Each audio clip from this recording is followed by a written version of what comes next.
முதல் பூஜை காலம் என்பது பிரம்மா சிவபெருமானை வழிபட்ட நேரம். இது பிரம்ம பூஜை காலம் என்று அழைக்கப்படுகிறது.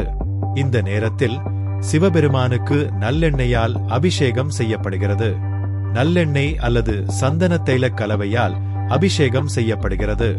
அபிஷேகத்தின் போது இறைவனுக்கு முதலில் எண்ணெயால் அபிஷேகம் செய்ய வேண்டும் என்பது ஒரு விதி. இதன்படி முதலில் எண்ணெயை அபிஷேகம் செய்து பின்னர் பால் சார்ந்த பொருட்களை கொண்டு அபிஷேகம் செய்ய வேண்டும். பால், நெய், தயிர் ஆகியவற்றை கொண்டு அபிஷேகம் செய்யலாம்.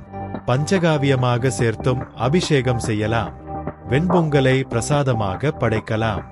முதல் கால பூஜைக்கு அனைத்து மலர்களும் பொருத்தமானவை. எந்த பூவை பயன்படுத்தினாலும் குறைந்தது 2 வில்வ இலைகளை சேர்த்து சிவபெருமானை வணங்க வேண்டும். தீப, தூப ஆராதனை காட்டி முதல் கால பூஜையை நிறைவு செய்ய வேண்டும்.